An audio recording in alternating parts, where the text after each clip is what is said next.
안녕하세요. 3월 25일 수요일 신나게 시작하겠습니다. 바이렉스는 지금 맹렬하게 퍼지고 있습니다. 그러나 시장의 관심은 의회에 집중되어 있습니다. 결국 지원 법안이 합의될 거라는 이 소식 때문에 글로벌 시장이 모두 폭등세 보였죠. 다우가 2112포인트 11.37% 올랐고요. S&P 500 지수 9.38% 폭등, 나스닥 8.12% 폭등, 반도체 지수 11.15% 폭등, 그렇습니다. 마이크론 13% 이상 폭등했습니다. 미 국채 수익률도 비교적 크게 상승을 해서 10년물이 0.843%입니다. 달러 지수 소폭 하락해서 102.16이고요. 원달러는 크게 내렸죠. 1234원이고요. 원엔도 11.07로 내렸습니다. 위안달러도 7.06으로 내렸습니다. 그러니까 글로벌 외환 시장 급속히 좀 안정되는 그런 모습입니다. 미국의 바이러스 구제 법안 통과 가능성 아주 높아졌고요. 그 다음에 중공도 50조 위안, 그러니까 대략 한 7조 달러 정도 되지 않습니까? 엄청난 돈입니다. 이거 부양조치 어제 발표했죠. 그러니까 세계 각국 정부들 부양조치 속속 발표하고 있습니다. 한국 정부도 어제 발표했고요. 그래서 이렇게 되면 경제 충격이 해결의 가닥을 잡아가는 거 아니냐, 이게 봐야 되지 않겠습니까? 일단은 그렇게 되면 달러 강세 좀 수그러들 가능성이 높다고 봅니다. 그래서 지금부터 그 100 밑으로 내려갈 가능성 열어둬야 되지 않을까, 이렇게 말씀을 드리고 싶습니다. 원화 환율의 경우에 어제도 어떤 말씀을 드렸고요. 거기에 플러스해서 전주에 제가 드린 말씀을 상기하고자 합니다. 지난주에 이번 주 초, 늦어도 3월 말 이전에 외국인이 주식 순매수 전환 가능성 매우 높다, 이렇게 말씀을 드렸었죠. 근데 사실은 어제 외국인 순매수 전환한 것으로 평가가 됩니다. 장중에 계속 순매수 보였었고요. 막판에 마감 무렵에 소폭 순매도는 하긴 했는데, 그 전에 거의 5천억대, 6천억대 연일 내다 팔던 것에 비하면은 사실상, 순매수로 봐야겠죠. 그 다음에 주목되는 것은 2월 24일부터 하루도 빠지지 않고 하이닉스 계속 팔아오던 외국인이 어제 순매수했습니다. 삼성전자도 어제 외인들이 순매수했었죠. 이렇습니다. 그래서 이 무슨 말이냐? 최근 원화 환율 상승의 주요 원인 중 하나가 외국인 주식 매도 자금을 달러로 환전하는 그 수요였죠. 이게 사라진다는 겁니다. 예. 그다음에 유가는 WTI 24불, 브렌트 27불대로 올랐습니다. 네, 데이터 정리하겠습니다. 3월에 PMI 지수 발표되었는데 매우 특징이 있습니다. 그러니까 제조업 구매 관리자 지수부터 정리를 해보면 호주는 의외로 50.1로 올랐고요. 나머지는 다 이제 내렸는데 일본 44.8로 크게 감소했고요. 크게 감소했다는 건 일단 생략을 하겠습니다. 전부 다 크게 감소입니다. 프랑스 42.9로 감소, 독일 45.7로 내리고, 유로존 44.8로 감소, 영국 48로 감소. 이 감소가 전부 크게 감소한 겁니다. 근데 미국의 마르케트 지수 49.2로 조금 감소입니다. 이거는. 그렇고요. 그래서 특징은 바이러스 임팩트 이거 반영해서 모두 크게 감소는 했는데요. 대체로 예상보다는 양호합니다. 다 예상보다 좋습니다. 다라기보다 호주는 올랐고요. 그러니까 일본은 예상이 없었으니까 비교할 수가 없고, 나머지는 전부 예상보다 좋습니다. 그 다음에 미국, 영국, 독일은 감소폭 자체가 그렇게 크지를 않습니다. 이거 뭐냐, 이거 바이러스 임팩트가 생각보다 적은 거냐? 그건 아니고요. 지금 이게 원래 PMI 지수가 제조업 지수, 서비스업 지수 이렇게 두 개로 나누어지고 두 개를 합한 것이 종합 지수 이렇게 발표가 되는데, 우리는 주로 제조업 PMI 지수만 다루었습니다. 왜냐하면 이게 가장 중요하기 때문이죠. 나머지는 너무 많으니까. 그런데 처음으로 지금 서비스업 지수를 말씀을 드리는데, 이 서비스 PMI 지수는 거의 대부분이 수직 낙하를 했습니다. 박살이 났습니다. 예. 예.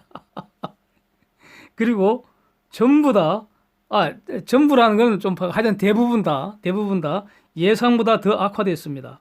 그래서 이 서비스 분야에서 일단 집중적인 타격을 받은 것으로 드러났습니다. 예. 이렇게 구체적인 데이터를 보는 것이 매우 중요하죠. 예.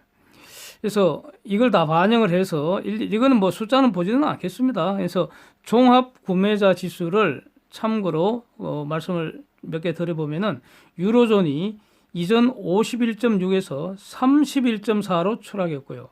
영국이 53에서 37.1로 추락했고 미국이 49.6에서 40.5로 추락입니다. 예. 그다음에 이제 다른 데이터는 미국 레드북 소매 판매가 전년비 9.1%로 급증을 했고요. 리치몬드 제조업 지수 2로 또 급증을 했습니다. 2월 신규 주택 판매 765K인데 이전보다는 좀 줄었지만은 예상보다는 양호한 그런 값입니다. 그래서 미국 같으면은 이 경제 지표가 생각보다는 그렇게 나쁘지 않은 것 같습니다. 그래서 다음 달에 또 어떻게 나올지 일단은 주목을 해야 될 것 같습니다. 이게 지금 3월 지표거든요. 그렇습니다. 쟁점 보겠습니다. 미국의 바이러스 구제 법안이 두 번의 합의 실패했죠. 그러나 결국 그 화요일 날 처리될 거라는 기대감이 이게 어제 아시아 그 주간 시장에서 퍼졌고요. 한국에도 다 퍼져 있었죠. 저도 그 비교적 일찍 알았습니다. 이거 오르는 거 보니까 한번 합의되는 것 같더라고요. 이것이 이제 아시아 주식시장 다 폭등시켰고 미국 야간 선물도 폭등을 시켰습니다. 예. 그리고 이제 또 미국 주간시장 다 이렇게 폭등시킨 겁니다. 이렇게 본 바와 같이요. 하원이 독자 구제 법안 낸다고 앙탈을 부리던 그 낸시 펠로시도 하루 사이에 착하게 변심을 했어요. 예? Real optimism 이런 말을 쓰면서 이번에는 순수히 협조할 것 같다 이런 취지의 보도 나왔고요. 뭐 상원 민주당 대표하고 머니신 협상해서 합의에 근접했다 여기까지 이제 보도가 나와 있고요. 지금 뭐 아직 지금 이 시간에는 또 이제 그 합의 발표가 났는지 아직은 모르겠습니다. 근데 협상 초안이 일부 보도가 됐죠. 주요 내용이 이런 거죠. 결혼한 커플에게 2,400불, 애들이 있으면 500불 이렇게 현금 지불하고요. 소기업 고용 안정을 위해서 3,500억 불 책정되고 헬스케어 분야에 2,400억 불 투입하고 병원 지원용으로 750억 불 뭐 이렇게 예산을 짰다, 용처를 짰다 뭐 이런 보도가 나오고 있습니다. 그런데 이거보다는 이거는 이제 일단 이렇게 뭐 통과가 될 것이고 결국 될 수밖에 없습니다. 이거는 예. 자 이렇게 해결의 가닥을 잡아가는 것 같은데 진짜 그 쟁점은 이거 아닌가 싶습니다. 미국 대선의 핫 이슈가 바이러스 대응 방안 또 회복 방안 이거 되지 않겠습니까? 결국 이거 대응 잘 못하면 트럼프 재선이 위험해질 수 있지 않을까? 이렇게 보여집니다.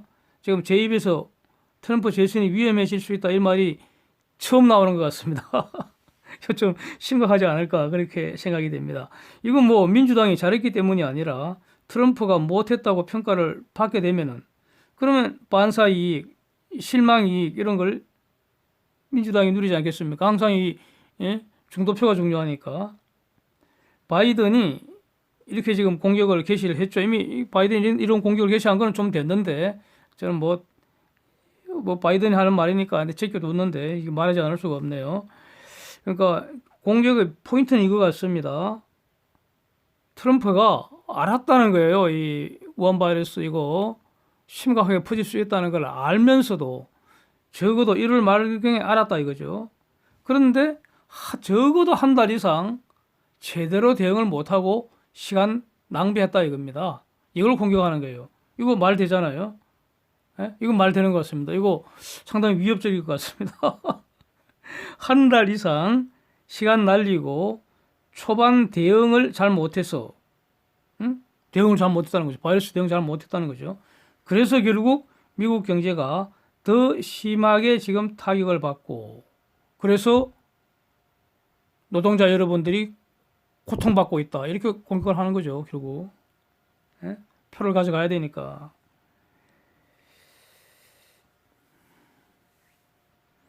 하여튼 이거 말은 됩니다. 그러니까 분명히 지금 트럼프가 적어도 한 달 이상 초반 대응을 민기적거린 것 같습니다. 예.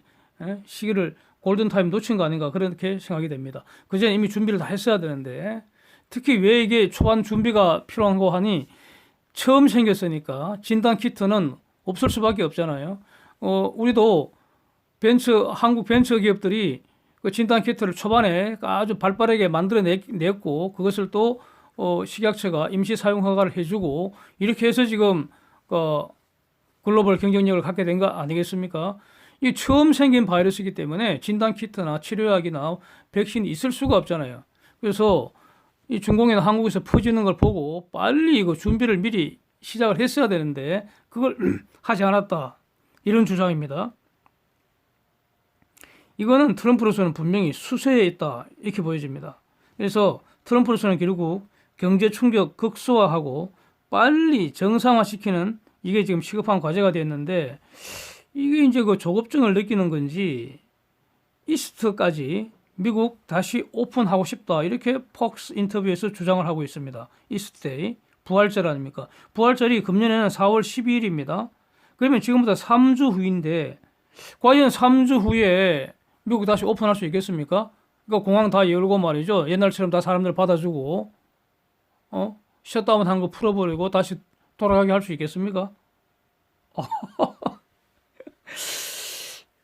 좀 빠른 것 같죠? 그렇게 느껴지는데 저는 예, 그렇습니다. 하여튼 부활절 이전에는 오픈하고 싶다 이렇게 아주 강하게 그 자기 주장을 펴는 것 같습니다. 환자 발견 숫자는 분명히 그러니까 한 2주 내외 빠르면 2주, 2, 3주 그 사이에 환자 발견 숫자는 정점을 지날 것으로 저는 그렇게 보고 있습니다. 그런데 오픈 선언을 한다고 해도 경제 정상화 되려면은 빨라야 5월이겠죠. 5월도 빠를 것 같습니다. 예, 그렇습니다. 그들로도 이제 지금 공식적으로 미국 전역의 셧다운 기간 대략 한 보름 정도 우리 자가 만나지 말고 트럼프는 10사람 이상 만나지 말고 하여튼 보름 정도 그렇게 좀 우리가 사회적 거리두기 운동하자. 셧다운 하자. 그래서 바이러스 집중적으로 때려잡자. 뭐 이렇게 선언을 했지 않습니까? 그 15일 정도 지나면은 바이러스에 대한 리스트릭션 규제 상당 부분을 해제할 것 같다. 리프팅 할 것 같다. 이렇게 그들로 말하고 있습니다. 선거 때문에 초조하다는 거 드러내는 거 아닌지 이렇게 보여집니다. 이에 대해서 당장 뉴욕주 지사가 정면으로 지금 반박을 하고 나섰습니다. 아무리 경제가 중요하다 해도 미국의 공중건강 또 미국인의 생명의 위험을 감수하면서까지 경제 회복을 뒷받침하게 할 수는 없다. 뭐 이렇게 반대의 취지입니다. 아주 강하게 반박을 했습니다. 그러니까 무슨 말입니까 이거? 사회적 쟁점이 형성되고 있는 거 아닌가 이렇게 보여진다는 거죠. 이거 바로 선거 쟁점이 아니겠습니까? 이 싸움판에 이제 민주당도 가세하는 거죠 뭐. 그러니까 민주당 입장으로서는 지원 법안을 발목 잡고 하면은 손해죠. 예, 민주당한테 손해일 것 같습니다. 빨리 지원 법안을 통과시켜주고 이런 데서 싸워야 되지 않는가 싶습니다. 그러니까 바이러스가 퍼진 정도 지금 한번 확인을 해봤더니 프랑스, 스위스가 한국을 신나게 추월 해버렸습니다. 예, 고맙습니다. 한국은 순위가 밀려야죠. 지금 글로벌 9등이 됐고요. 예, 아마 영국도 곧 한국을 추월하지 않을까 싶습니다. 예. 그런데 흥미로운 게 스위스는 인구가 860만 정도이지 않습니까? 서울 인구보다 적은데 말이죠. 환자 수가 9,117명입니다. 그래서 100만 명당 그 환자 수는 이탈리아 다음으로 많습니다. 예, 그렇고 일본이 지금 1,193명인데 크루즈 712명 제외한 겁니다. 올림픽이 연기됐지 않습니까? 1년간. 결국 연기됐으니까 본격적으로 바이러스 사냥을 나서게 된다면 미국처럼 숫자는 급증할 가능성 이제 주목이 됩니다. 바로 여기에 딱 들어맞는 말이 이거 아니겠습니까? The more test, the more confirmed case. 이제는 발생된 환자는 쫙 퍼져 있을 테니까 검사만 하면은 확진자 수는 증가할 수밖에 없다 이거죠. 검사를 늘리면 늘릴수록 확진 환자 숫자도 늘어난다 이렇게 되는 거죠. 예, 그물만 던지면 고기다 이런 뜻이죠. 그렇습니다. 그다음에 그 집단 면역이라는 이 개념 이 시간에 한번 다룰까 말까 뭐 한참 그 고민하고 그랬었는데 그래도 아직 안 다루지 않고 있었는데 어제 그 어떤 그 종편을 하나 보다가 이 중대본에서 브리핑 하시는 분이 이 중요한 개념 잘못 적용하신 것 같아서 뭐 이렇게 한번 그 문제 제기해 보려고 합니다. 그러니까 일단 그 전제 상황을 먼저 한번 정리를 하겠습니다. 그 필요한 그 사실을 한번 정리를 해보겠습니다. 이 우한 바이러스 전 지구상에 지금 너무 많이 퍼져 있습니다. 그래서 이렇게 많이 퍼진 저놈의 바이러스 전부 잡아 죽여버리고 바이러스가 없던 청정 상태 돌아가기는 힘든 것으로 보입니다. 저는 그렇게 보입니다. 결국 이 우한 바이러스하고 인간은 미워도 같이 살 수밖에 없는 그런 운명이 돼버린 것 같습니다. 그러니까 중공 애들 너무 밉죠. 근데 하여튼 분명한 거는 이 바이러스와의 전쟁은 단기전이 아니고 장기전, 오래 끌 수밖에 없다고 저는 봅니다. 그러나 투자하는 관점에서는 다르다고 계속 말씀드리고 있습니다. 그리고 이거 기본적으로 이제 백신이 나와야지 우리가 완전한 성기를 잡을 수 있는데 백신 빨라야 1년이죠. 그러니까 1년 후에 나온다는 보장도 없습니다. 백신 개발이 성공한다는 보장이 없잖아요. 그렇습니다. 그래서 그동안에 방역을 지금처럼 계속 하면은 완전 사회가 스톱되는 거 아닙니까? 그래서 추가 급속 확산은 막을 수 있지만 백신이 없는 상황에서 언제까지 이 사회를 이렇게 스톱시킬 것인지 적당한 선에서 트레이드 오프를 해야 된다. 이 말씀도 이전에 한번 드린 바가 있습니다. 하여튼 이런 상황입니다. 전제되는 상황이. 여기에서 그 사진 보시면은 그 오명돈 그 이분이 서울의대 교수로 소개가 되는데 이분 주장 취지는 그냥 간단합니다. 팩트입니다. 팩트. 그러니까 인구의 한 60% 정도가 바이러스의 면역을 획득하게 되면은 자연스럽게 확산은 멈추게 된다. 이런 말씀을 했습니다. 60% 정도가 면역을 가진 사람이면은 그러면 저절로 자연스럽다는 게 저절로 아닙니까? 저절로 바이러스는 더 못 퍼진다는 겁니다. 그쯤에서는 방역이 그러니까 스톱될 수도 있다 이런 뜻 아니겠습니까? 그러면 그렇게 저는 이해가 됩니다. 이 바이러스는 살아있는 세포 속에서 자리 잡아야 정식을 할 수 있잖아요. 항체를 가진 사람, 즉 면역을 획득한 사람은 바이러스 입장에서는 그거는 바이러스 무덤이죠. 그 사람한테 들어가면은 그건 죽잖아요. 그건 무덤이잖아. 그래서 항체 있는 사람은 항체 없는 사람의 바이러스 방파제가 되는 거 아니겠습니까? 그래서 바이러스 걸린 사람이 계속 바이러스를 품어내면은 그래서 제가 그걸 바이러스 꿀뚝이라고 말하잖아요. 그래서 주위에 항체 가진 사람이 없으면은 그냥 다 퍼져버리는 거죠. 그때는 재생산 지수가 엄청 높은 거죠. 그러나 주위에 전부 다 그 항체 가진 사람이면은 그 바이러스는 다 죽어버리죠. 퍼져나갈 수가 없잖아요. 이런 꼴입니다. 이런 개념이죠. 그래서 주위에 항체 가진 사람이 많으면 바이러스는 퍼질 수 없고 결국 죽어버리는 거 아니겠습니까? 이것은 그래서 아마도 이 60%라는 이 숫자는 방역학에서 논리적, 경험적 이렇게 정립된 법칙인 것 같습니다. 제가 방역학 교과서를 읽어보지는 않았지만 아마 그럴 것 같습니다. 교수님이 저렇게 설명을 하셨겠죠. 그래서 아마도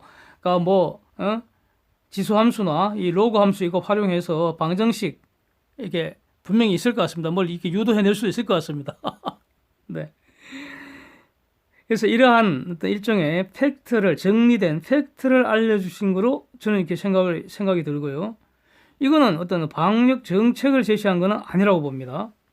우리가 지금처럼 대응하면은 결국 환자들의 1%는 사망하고 99%는 완치되는 거 아닙니까? 그러면 완치된 99%는 항체가 생길 거고 항체 생기는 사람이 계속 증가할 것이고요. 면역자가 한 60%가 되면은 바이러스는 더 이상 퍼질 수 없다. 이런 팩트를 얘기를 한다. 장기화될 거다. 이런 사실을 주장하신 걸로 이렇게 저는 이해가 됐거든요. 여기에 대해서 중앙대책본부 윤태호라는 분이 브리핑을 하시는데 적어도 오류 한 두 가지 정도 있지 않는가 이렇게 보여졌습니다. 이분 브리핑 내용을 보면요. 그 사진 있죠. 예. 이 60% 면역된다, 이거 오명돈 교수 말을 60% 감염으로 이렇게 전제를 했습니다. 이것도 오류죠. 60% 면역된 거하고 60% 감염 다르잖아요. 이게 완전히 다릅니다. 저는 그렇게 들립니다. 한국 인구 5천만을 60% 집단 면역을 시키려면은 60%를 동시에 탁 감염을 시킨 다음에, 그러면 한 3천몇 명 정도 동시에 감염되고, 그 브리핑 할 때는 70%에서 3,500만으로 나와 있습니다. 근데 60%니까 저는 60% 이렇게 모델을 다시 이렇게 했습니다. 임의로. 예. 그러면은 지금 치사율이 1% 정도 되니까 전부 다 모델링입니다. 모델링. 예. 가정이죠. 5천만에 60%를 동시에 어떻게 감염시킵니까? 불가능하잖아요. 그래서 이건 모델링이라는 거죠. 그러면 한 30만 명이 죽고 나야지 60%가량 그 항체 가진 면역자가 되는 거 아니냐. 그러니까 30만 명을 희생시키는 그런 방역 정책 절대로 취할 수 없다. 뭐 이런 취지로 설명을 했습니다. 예? 이렇게 설명하면은 이거, 만약에, 그래서 이제 왜 저분이 갑자기 저렇게 설명을 할까? 제가 또 한번 생각을 해봤더니, 지난주부터 어떤 다른 교수분이 일본과 영국의 방역 정책을 이 집단 감염의 개념으로 설명하신 적은 있습니다. 그것까지 바로 연결시킨 거 아닌가? 이렇게 이제 느낌이 왔는데, 그런데 말이죠. 집단 면역이라는 개념은 방역학의 하나의 법칙, 즉 팩트인 것 같고요. 이를 활용을 해서 방역 정책을 펼지 말지 하고는 직접 관련은 없는 것 같고요. 그 다음에 제가 알기로는 이 오명돈 교수도 이렇게 하자는 주장은 아닌 것으로 저는 그렇게 들었습니다. 그런데 더 중요한 것은요. 제가 볼 때 더 중요한 것은 이 우한 바이러스가 대략 한 80%는 매우 가볍게 자기가 걸린 줄도 모르고 지나간다. 이런 거 아닙니까? 이런 얘기 계속 우리는 듣고 있지 않습니까? 그래서 우한 바이러스가 몸속에 들어와도 증상을 느끼지 못하거나, 그래서 이게 무증상 감염이죠. 그 다음에 증상이 나타나도 아주 약하거나, 그래갖고 뭐 감기 비스무리하거나 아니면 뭐 몸이 좀 불편하거나 뭐 컨디션이 좀 안 좋다. 뭐 이런 느낌 정도로 지나간다는 거 아닙니까? 지나갔으니까, 바이러스 몸속에 들어왔다가 지나갔으니까 자기 면역력을 이겼다. 뭐 이런 건데, 하여튼 이 경우에도 항체가 생길 수도 있다는 거 아닙니까? 이런 과정을 통해서도. 항원 항체 가설 이거 내용을 보면은 외부 바이러스가 내 몸으로 침략을 해 들어오면은 내 몸의 방어 기전이 작동을 해서 그 바이러스를 죽여버리는 과정에서 내 몸의 면역 시스템에 그 침략해온 바이러스를 기억을 하는 새로운 항체라는 단백질이 생성되어 있고, 이게 기억이 된다는 거 아닙니까? 이게 기억이 된다. 예? 그러고 있다가 다음에 다시 똑같은 바이러스가 다시 들어오게 되면 그놈을 기억을 해낸다는 거죠. 예? 기억을 해내서 저놈은 이렇게 죽이면 돼. 해서 죽이는 방법을 알고 있으니까 쉽게 죽인다는 거죠. 병이 안 걸린다는 거 아닙니까? 이런 거 아니겠습니까? 그래서 바로 면역자가 되는 거 아닙니까? 그래서 지금 사진 올려드린 그 그래프 한번 보시면요. 어제 발표된 거죠. 한국에서 누적된 완치자가 이미 3,507명이 됐잖아요. 그러면 3,507명은 확실하게 면역 항체 가진 분이고요. 돌연 변이가 없는 한 이분들은 더 이상 우한 바이러스 걱정할 필요 없는 거 아닙니까? 그 다음에 문제는 항체 가진 분이 이 사람들 뿐이겠습니까? 이 이외에도 얼마나 많은 사람들이 무증상 감염 상태에서 스스로 바이러스를 이기고 면역 항체를 보유하게 되는지 우리는 알 수가 없는 거죠. 지금 상태에서. 그런 사람들이 수십 명일지 수백 명일지 수천 명일지 우리는 알 수 없습니다. 그건 분명히 있을 겁니다. 그리고 시간이 흐를수록 더 늘어나지 않겠습니까? 그래서 이 사람들을 다 합한 값이 인구의 60% 정도 되면은 비로소 바이러스 확산은 저절로 수습된다. 이런 팩트를 말씀하신 거 아닌가. 그래서 그러니까 바이러스와의 전쟁은 매우 장기전을 각오해야 될 거다. 이런 주장을 하신 걸로 저는 이해를 하고 있습니다. 80%가 무증상으로 가볍게 지나간다는 것은 이 임상 통계가 만약 맞다면, 이거 중공에서도 나왔고요. 지금 한국에서도 독자적으로 이렇게 계속 말하는 거 아닙니까? 예. 그래서 시간이 지나면 그 시간에 얼마나 걸릴지는 알 수 없지만 결국 국민 한 60%가 면역을 갖게 되는 거 당연하지 않겠습니까? 예. 그 과정에서 필연적으로 뭐 30만 명이 죽는다는 거는 그건 말이 안 되는 소리죠. 예. 얼마나 죽을지는 우리는 뭐 모릅니다. 그러나 그러니까 전쟁이 오래될수록 초반에는 이 그러니까 희생자가 날 수밖에 없는 것이죠. 예. 그게 병 아니겠습니까? 예. 이상입니다. 오늘도 함께 해주셔서 감사드립니다.